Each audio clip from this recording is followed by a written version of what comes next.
വിവാഹം കഴിഞ്ഞ നാൾ മുതൽ ഭർത്തൃ വീട്ടിൽ നിന്നും കൊടിയ പീഡനങ്ങൾ ഏറ്റുവാങ്ങിയതാണ് കാസർഗോഡ് പാണലത്തെ ഫാത്തിമത്ത് സുഫൈദ എന്ന യുവതി. സ്ത്രീധനത്തിൻ്റെ പേരിലുള്ള ചൂഷണങ്ങൾ, കൊടിയ മർദ്ദനം, ഭർത്തൃ വീട്ടുകാരുടെ ഒറ്റപ്പെടുത്തൽ. അങ്ങനെ കഴിഞ്ഞ ദിവസം ഫാത്തിമത്ത് സ്വന്തം വീട്ടിലേക്ക് ഫോൺ ചെയ്തു. തൻ്റെ ജീവിതം മടുത്തു, ഇനി മരിക്കുകയാണെന്ന് വിളിച്ചു പറയുന്നു. ഇതേ തുടർന്ന് ഫാത്തിമത്തിൻ്റെ സഹോദരൻ ഭർത്തൃ വീട്ടിലെത്തുന്നു. അങ്ങനെ ഭർത്തൃ വീട്ടുകാരും സഹോദരൻ തമ്മിൽ വാക്കുതർക്കമായി. അതിനിടെ ഫാത്തിമത്ത് ആസിഡ് എടുത്ത് കഴിക്കുന്നു. അങ്ങനെ ഗുരുതരമായി പൊള്ളലേറ്റ് ഫാത്തിമത്ത് മരിക്കുകയാണ്. ഈ സംഭവത്തിൽ, അതായത് ഈ ഫാത്തിമത്തിൻ്റെ യുവതിയുടെ മരണത്തിന് പിന്നാലെ ഗുരുതരമായിട്ടുള്ള ആരോപണങ്ങൾ ഉന്നയിച്ച് കുടുംബം രംഗത്തെത്തിയിട്ടുണ്ട്. വിവാഹം കഴിഞ്ഞ നാൾ മുതൽ നിരവധി പീഡനങ്ങളാണ് യുവതിക്ക് ഏറ്റുവാങ്ങേണ്ടി വന്നതെന്നാണ് കുടുംബത്തിൻ്റെ ആരോപണം. ഈ ഫാത്തിമത്തിൻ്റെ മരണത്തോടെ 2 മാസം മാത്രം പ്രായമുള്ളൊരു കുഞ്ഞാണ് അനാഥയായത്. 24-കാരിയുടെ ആത്മഹത്യയിൽ ഞെട്ടിപ്പിക്കുന്ന വിവരങ്ങൾ പുറത്തു വരുന്നുണ്ട്. അതായത് യുവതിയുടെ ശരീരത്തിൽ പലയിടത്തും മർദ്ദനമേറ്റ പാടുകളുള്ളതായി ഇൻക്വസ്റ്റ് റിപ്പോർട്ടിൽ പറയുന്നു. ഇതിൽ പലതും പുതിയ പാടുകളാണ്. കേസിൽ ഭർത്താവ് മുഹമ്മദ് ആദിലിനെ ആത്മഹത്യാ പ്രേരണാ കുറ്റം ചുമത്തി പോലീസ് അറസ്റ്റ് ചെയ്തു. ഭർത്തൃമാതാവ് ഐഷയും കേസ് പ്രതിയാണ്. ഇവർക്കായി അന്വേഷണം ഊർജിതമാക്കിയിട്ടുണ്ട്. KB ബൈജു ചേരുന്നു വിവരങ്ങളുമായി കാസർഗോഡ് നിന്ന്. ബൈജു, കഴിഞ്ഞ ദിവസമാണ് ഈ ഫാത്തിമത്ത്, അതായത് ശനിയാഴ്ച രാത്രിയാണ് പാണലത്തെ ഭർത്തൃ വീട്ടിൽ വെച്ച്, ഭർത്തൃ വീട്ടുകാരുടെ മുന്നിൽ വെച്ച് യുവതി ആസിഡ് കഴിക്കുന്നത്. ആശുപത്രിയിൽ എത്തിച്ചെങ്കിലും മരണം സംഭവിച്ചിരുന്നു. അതിനുശേഷമാണ് ഈ ഭർത്തൃ വീട്ടുകാരുടെ ക്രൂരതകളെക്കുറിച്ചുള്ള കഥകൾ പുറത്തു വരുന്നത്. ഗുരുതരമായിട്ടുള്ള ആരോപണങ്ങൾ ഫാത്തിമത്തിൻ്റെ കുടുംബം ഉന്നയിക്കുന്നുണ്ട്. അതായത് ഈ ശരീരത്തിൽ മുൻപ് നിരവധി, മരിക്കുന്നതിന് മുൻപ് നിരവധി മർദ്ദനമേറ്റ പാടുകളുണ്ടെന്ന് പറയുന്നുണ്ട്. അങ്ങനെയെങ്കിൽ മാനസിക പീഡനം മാത്രമല്ല, ശാരീരികമായും ഈ യുവതി ക്രൂരമായ പീഡനങ്ങൾ ഏറ്റുവാങ്ങിയിട്ടുണ്ടെന്നല്ലേ മനസ്സിലാക്കേണ്ടത്. പോലീസിൻ്റെ അന്വേഷണത്തിൽ എന്താണ് പുറത്തു വരുന്നത്?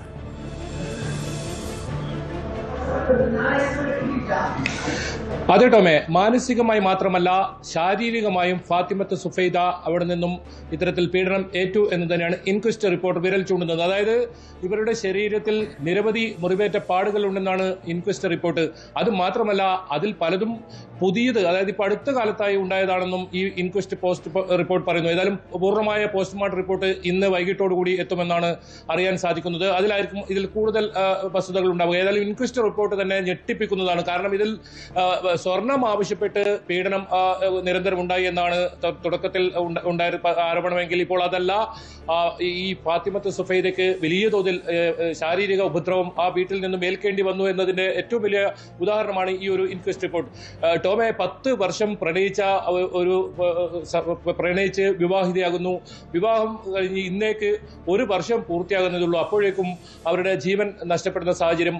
അതുമാത്രമല്ല, ടോം തുടക്കത്തിൽ സൂചിപ്പിച്ചതുപോലെ തന്നെ 2 മാസം പ്രായമുള്ള ഒരു കുഞ്ഞുണ്ട് ഇവർക്ക്. ആ കുഞ്ഞാണിപ്പോൾ അനാഥത്വത്തിലേക്ക് പോയെന്ന് പറയേണ്ടി വരും. കാരണം ഈ കേസിൽ ഫാത്തിമത്ത് സുഫൈദയുടെ ഭർത്താവ് ഇപ്പോൾ ജയിലിൽ റിമാൻഡായിരിക്കുന്നു. ഈ ആത്മഹത്യാ പ്രേരണ കുറ്റം, അതോടൊപ്പം ഇത്തരത്തിൽ സ്ത്രീധനം ചോദിക്കൽ, ഗാർഹിക പീഡനം തുടങ്ങിയ വകുപ്പുകൾ 85, 108 തുടങ്ങിയ വകുപ്പുകൾ പ്രകാരമാണ് ഇയാൾക്കെതിരെ കേസെടുത്തുള്ളത്. ജാമ്യമില്ലാ വകുപ്പ്. അങ്ങനെ ഇയാളെ റിമാൻഡ് ചെയ്തിരിക്കും. അങ്ങനെ ഫലത്തിൽ അമ്മയും നഷ്ടപ്പെട്ടിരിക്കുന്നു, അതുപോലെ തന്നെ പിതാവും നഷ്ടപ്പെടുന്ന ഒരു സാഹചര്യം ആ 2 മാസം മാത്രം പ്രായമുള്ള കുഞ്ഞിനുണ്ടായി എന്നതാണ് ഇതിൽ ഏറ്റവും പ്രധാനം. അത് നേരത്തെ പറഞ്ഞതുപോലെ തന്നെ 10 മാസം പ്രണയിച്ച് ഇഷ്ടപ്പെട്ട ഒരാളെ വിവാഹം കഴിക്കുന്നു. പക്ഷേ ആ വിവാഹം നീണ്ടു നിന്നത് 1 വർഷം പോലും നീണ്ടു നിന്നില്ല. ഇന്നേക്ക് 1 വർഷം മുമ്പാണ്, ഇന്നലെയാണ് ഈ ഫാത്തിമത്ത് സുഫൈദ മരണപ്പെടുന്ന സാഹചര്യമുണ്ടായത്. ടോം സൂചിപ്പിച്ചതുപോലെ തന്നെ ഈ ശനിയാഴ്ച രാത്രിയാണ് ഇത്തരത്തിൽ നിരന്തരമായി ഭർത്തൃ വീട്ടുകാർ ഉപദ്രവിക്കുന്നുണ്ടെന്ന പരാതിയെ തുടർന്ന് ഇവരുടെ ബന്ധുക്കൾ, സഹോദരൻ ഉൾപ്പെടെ ഈ വീട്ടിലേക്ക് വരുന്നു. അങ്ങനെ വീട്ടിൽ വരുന്ന സമയത്ത് ഭർത്താവിന്റെയും വീട്ടുകാരുടെയും ഇവരുടെ എല്ലാം മുന്നിൽ വെച്ചാണ് ഫാത്തിമത്ത് സുഫൈദ ഇങ്ങനെ ആസിഡ് കഴിച്ച് അവശനിലയിലാകുന്നത്. പിന്നീട് ആശുപത്രിയിൽ പ്രവേശിച്ചെങ്കിലും ഇന്നലെ പുലർച്ചയോടുകൂടിയാണ് ഫാത്തിമത്ത് മരണപ്പെടുന്നത്.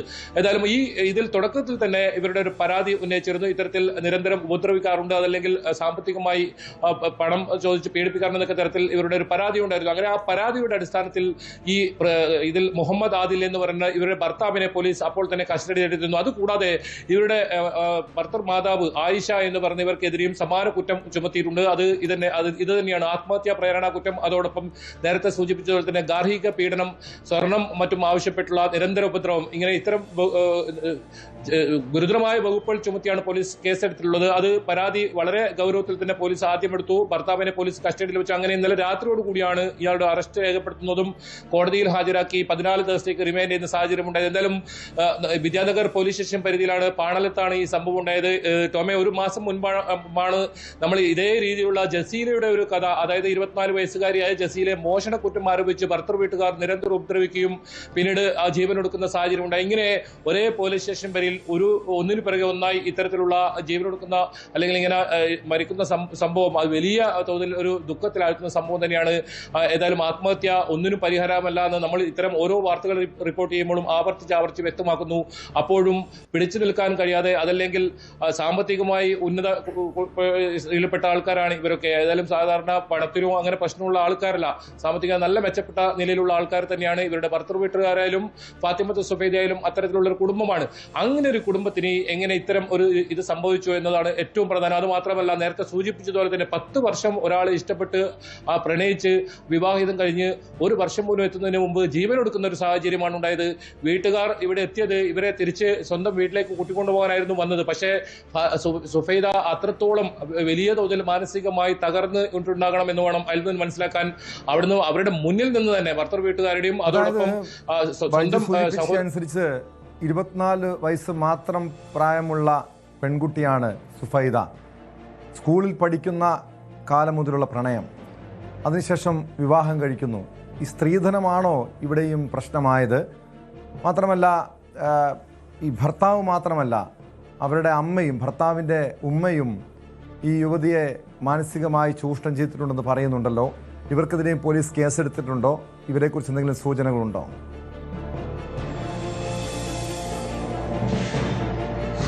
ടോമെ, ഈ ഭർത്താവിന്റെ മാതാവ് നിരന്തരം ഉപദ്രവിക്കാറുണ്ടെന്ന് തന്നെയാണ് ഈ ഫാത്തിമത്ത് ഇവരുടെ വീട്ടുകാരോട് പറഞ്ഞിട്ടുണ്ടായത്.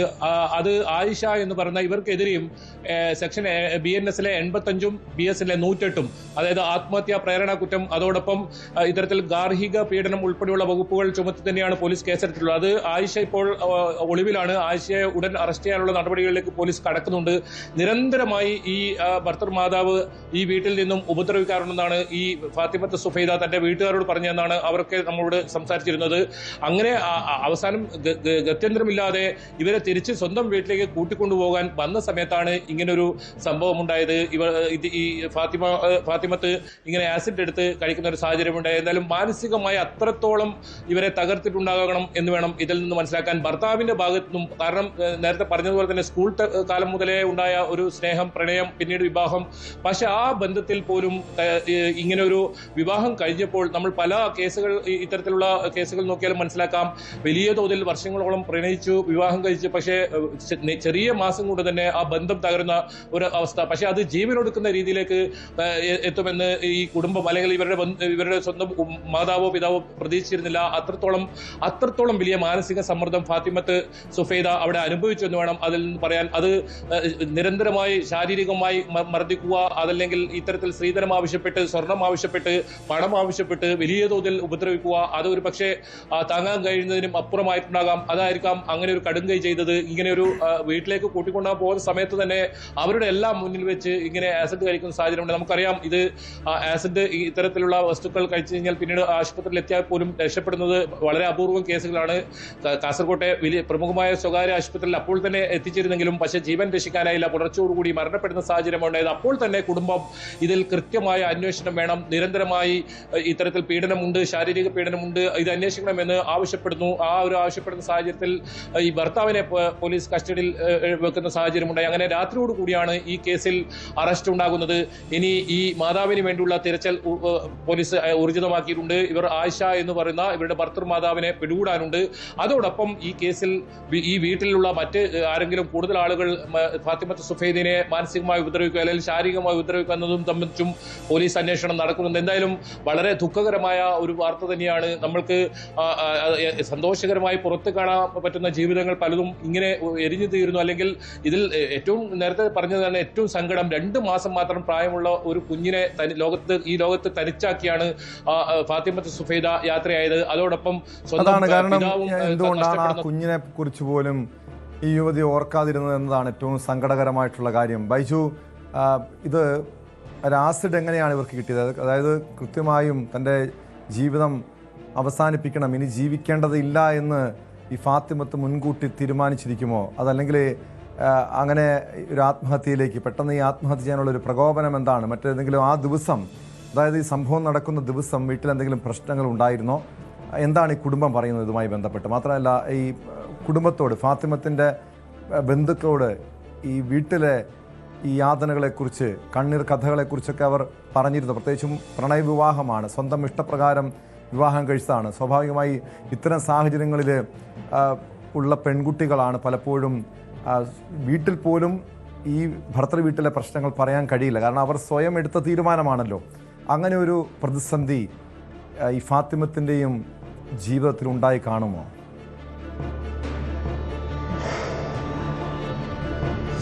ടോമേ, അതുതന്നെയാണ് ഇപ്പോൾ നമ്മൾ പുറത്തുവിട്ട ഈ ഒരു ഇൻക്വസ്റ്റ് റിപ്പോർട്ട്. അതിൽ നോക്കിയാൽ കാണാം, ഏറ്റവും അവസാനമായി അതിൽ ഈ അടുത്ത്, അതായത് ഈ ഒരു മരിക്കുന്നതിന് മണിക്കൂറുകൾക്ക് മുമ്പ് ഫാത്തിമത്ത് സുഫൈദക്ക് വലിയ തോതിൽ മർദ്ദനമേറ്റിട്ടുണ്ട്. അതാണ് ഇൻക്വസ്റ്റ് റിപ്പോർട്ടിൽ പറയുന്നത്. മാത്രമല്ല ശരീരത്തിന്റെ പല ഭാഗങ്ങളിലും ഇങ്ങനെ മുറിവേറ്റ് ചതവേറ്റ നിലയിലാണ് ഈ ഒരു ഇൻക്വസ്റ്റ് റിപ്പോർട്ട് പറയുന്നത്. പോസ്റ്റ്മോർട്ടം റിപ്പോർട്ടിലാണ് കൂടുതൽ വിവരങ്ങൾ അറിയാൻ സാധിക്കുക. അതായത് മരണത്തിന് തൊട്ടു മുമ്പ് വലിയ തോതിൽ ശാരീരിക ഉപദ്രവം ഫാത്തിമത്ത് സുഫൈദ അവിടെ നിന്നും ഏറ്റുവാങ്ങേണ്ടി വന്നു എന്നാണ് ഈ ഇൻക്വസ്റ്റ് റിപ്പോർട്ടിലേക്ക്, പ്രാഥമികമായ ഇൻക്വസ്റ്റ് റിപ്പോർട്ട് വിരൽ ചൂണ്ടുന്നത്. അങ്ങനെയാണെങ്കിൽ അത് കൂടുതൽ ഒരുപക്ഷെ ഇനിയിപ്പോൾ കൂടുതൽ ഇതിൽ വകുപ്പ് പോലീസ് ചുമത്തോ എന്നറിയില്ല. ഇന്നാണ് ഇത് വന്നത്, ഈ ഒരു ഇൻക്വസ്റ്റ് റിപ്പോർട്ട് വന്നത്. പോസ്റ്റ്മോർട്ടം റിപ്പോർട്ട് കൂടി വരാനുണ്ട്. അതിൽ എത്രത്തോളം വലിയ ഉപദ്രവം, ശാരീരികമായ ഉപദ്രവം ഏൽക്കേണ്ടി വന്നു, അല്ലെങ്കിൽ എത്ര നാളായി ഇങ്ങനെ ഉപദ്രവം ഏൽക്കേണ്ടി വന്ന കാര്യത്തിലൊക്കെ അതിലൊരു വ്യക്തത വരും. എന്തായാലും ഈ അടുത്ത്, അതായത് മരിക്കുന്നതിന് തൊട്ട് മുൻപൊക്കെ ശാരീരികമായി വലിയ ഉപദ്രവം ഏൽക്കേണ്ടി വന്നു. അത് തന്നെയാണ് ഈ വീട്ടിലേക്കും ഫാത്തിമത്ത് സുഫൈദ വിളിച്ചു പറഞ്ഞിരുന്നത്. തനിക്കിനി പിടിച്ചു നിൽക്കാൻ കഴിയുന്നില്ല, തന്നെ വലിയ തോതിൽ അസഭ്യം വിളിക്കുന്നു, അത് മാത്രമല്ല ശാരീരികമായി ഉപദ്രവിക്കുന്നു. ഈ സ്വർണം ആവശ്യപ്പെട്ട് ഇത്തരത്തിലുള്ള വലിയ മർദ്ദനം അത് ഭർത്താവിന്റെ ഭാഗത്തുനിന്നും ഭർത്താവിന്റെ മാതാവിന്റെ ഭാഗത്തുനിന്നും ഉണ്ട് എന്നാണ് അവർ വീട്ടിലേക്ക് ഫോൺ വിളിച്ചു പറഞ്ഞത്. ആ ഒരു അടിസ്ഥാനത്തിലാണ് ഇവർ സുഫൈദയെ സുരക്ഷിതമായി വീട്ടിലേക്ക് കൂട്ടിക്കൊണ്ടുപോകാൻ സഹോദരൻ ഉൾപ്പെടെ എത്തുന്നത്. പക്ഷേ അവർക്ക് ജീവനേറ്റ സുഫൈദയാണ് വീട്ടിലേക്ക് തിരിച്ചു കൊണ്ടുപോകാൻ സാധിച്ചതെന്നാണ് അങ്ങേയറ്റം ദുഃഖകരമായ വാർത്ത. പക്ഷേ അതോടൊപ്പം തന്നെ നേരത്തെ പറഞ്ഞതും 2 മാസം പ്രായമുള്ള കുഞ്ഞിനെ ഇവരുടെ സ്വന്തം വീട്ടിലേക്ക് ഇപ്പോൾ കൊണ്ടുപോയിട്ടുണ്ട്. എന്തായാലും ആ കുഞ്ഞ് അനാഥമായിരിക്കുന്നു. അതോടൊപ്പം ഈ കേസിൽ കൂടുതൽ പേർ ഉണ്ടോ എന്നത് സംബന്ധിച്ചും പോലീസ് അന്വേഷണം നടക്കുന്നുണ്ട്. കൂടുതൽ ആളുകൾ ഇത്തരത്തിൽ മാനസികമായും ശാരീരികമായും ഫാത്തിമത്ത് സുഫൈദയെ ഉപദ്രവിച്ചിട്ടുണ്ടോ എന്ന കാര്യത്തിലും പോലീസ് അന്വേഷണം ഉണ്ടാകും. വിദ്യാനഗർ പോലീസാണ് ഇത് സംബന്ധിച്ച് അന്വേഷണം നടത്തുന്നത്. എന്തായാലും അത്തരം അന്വേഷണങ്ങൾ നടക്കും. നിലവിൽ ഭർത്താവ് ഇപ്പോൾ റിമാൻഡിലായിരിക്കുന്നു. ഈ മാതാവായ ആയിഷ എന്ന് പറഞ്ഞവരെ കുറിച്ച് പോലീസ് അന്വേഷണം ഊർജ്ജമാക്കിയിട്ടുണ്ട്. ഇവർ ഇപ്പോൾ ഒളിവിൽ പോയതാണ് മനസ്സിലാക്കാൻ സാധിക്കുന്നത്. എന്തായാലും ആദിലിനെ ചോദ്യം ചെയ്തതിൽ നിന്നും ഈ വീട്ടിൽ ഇത്തരത്തിലുള്ള പല കാര്യങ്ങളും ആദിൽ സമ്മതിച്ചിട്ടുണ്ട്. ഇത്തരത്തിൽ സ്വർണം ആവശ്യപ്പെട്ടും മറ്റും തന്റെ മാതാവ് ഉപദ്രവിക്കാറുണ്ടെന്ന കാര്യത്തിൽ മൊഴി നൽകിയിട്ടുണ്ടെന്നാണ് നമുക്ക് മനസ്സിലാക്കാൻ സാധിക്കുന്നത്. അങ്ങനെയെങ്കിൽ ഇവരെ എത്രയും പെട്ടെന്ന് അറസ്റ്റ് ചെയ്യാനുള്ള നടപടികളിലേക്കായിരിക്കും പോലീസ് കടക്കുക. അത് മാത്രമല്ല നേരത്തെ സൂചിപ്പിച്ചതുപോലെ തന്നെ ഈ കേസിൽ ഇനി കൂടുതൽ ആളുകൾ ഉൾപ്പെട്ടിട്ടുണ്ടോ എന്ന് സംബന്ധിച്ചും വിശദമായ അന്വേഷണം ഇപ്പോൾ നടക്കുന്നുണ്ട്. നേരത്തെ സൂചിപ്പിച്ചതുപോലെ തന്നെ വിദ്യാനഗർ പോലീസാണ് ഈ സംഭവത്തിൽ കേസെടുത്ത് അന്വേഷണം നടത്തുന്നത്. വ്യക്തമാണ്. KB ബൈജു ആണ് വിവരങ്ങൾ നൽകിയത്. ഒരുപക്ഷെ ഈ ഫാത്തിമത്തിനെ പ്രധാനമായി അലട്ടിയിരുന്ന പ്രശ്നം അതുതന്നെയായിരിക്കാം. കാരണം പ്രണയിച്ച് വിവാഹം കഴിച്ചതാണ്, 10 വർഷത്തോളം പ്രണയിച്ച് വിവാഹം കഴിച്ചതാണ്. ഇന്ന് 1-ാം വിവാഹ വാർഷികമായിരുന്നു. ആ ദിവസമാണ്, അതിന് തൊട്ട് തലേ ദിവസമാണ് ഫാത്തിമത്ത് ജീവനൊടുക്കിയത്. ഈ ഒരു പ്രശ്നം പല പെൺകുട്ടികളും ഒരുപക്ഷെ അനുഭവിക്കുന്നുണ്ടാകാം. സ്വന്തം ഇഷ്ടപ്രകാരം തിരഞ്ഞെടുത്ത ജീവിതം, അവിടെ ഭർത്തൃ വീട്ടിൽ ഏതെങ്കിലും ഇതിലുള്ള പ്രശ്നങ്ങൾ ഉണ്ടാകുമ്പോൾ സ്വന്തം വീട്ടിൽ ഇത് കാര്യം അറിയിക്കാനുള്ള ബുദ്ധിമുട്ട്, ഇനി പറഞ്ഞു കഴിഞ്ഞാൽ പോലും ഈ സ്വന്തം ഇഷ്ടപ്രകാരം എടുത്ത തീരുമാനമല്ലേ എന്ന ഒറ്റപ്പെടുത്തൽ, അവരെ കേൾക്കാൻ പോലും അല്ലെങ്കിൽ മനസ്സിലാക്കാൻ പോലും വീട്ടുകാർ പോലും ഏറ്റവും അടുപ്പമുള്ളവർ പോലും തയ്യാറാകാത്തൊരവസ്ഥ. അങ്ങനെ വരുമ്പോഴാണ് പലരും ഈ ആത്മഹത്യയെക്കുറിച്ച് പോലും ചിന്തിക്കുന്നത്. പക്ഷെ ഓർക്കുക, അവിടെ നിങ്ങളുടെ കുഞ്ഞുങ്ങളുണ്ട്. അവിടെ ഒരു 2 മാസം മാത്രം പ്രായമുള്ളൊരു കുഞ്ഞാണ് അനാഥയായത്. അമ്മയുടെ മരണം, അച്ഛൻ ജയിലിൽ. കൂടുതൽ വാർത്തകൾക്ക് news 18 Keralam YouTube channel subscribe ചെയ്യുക.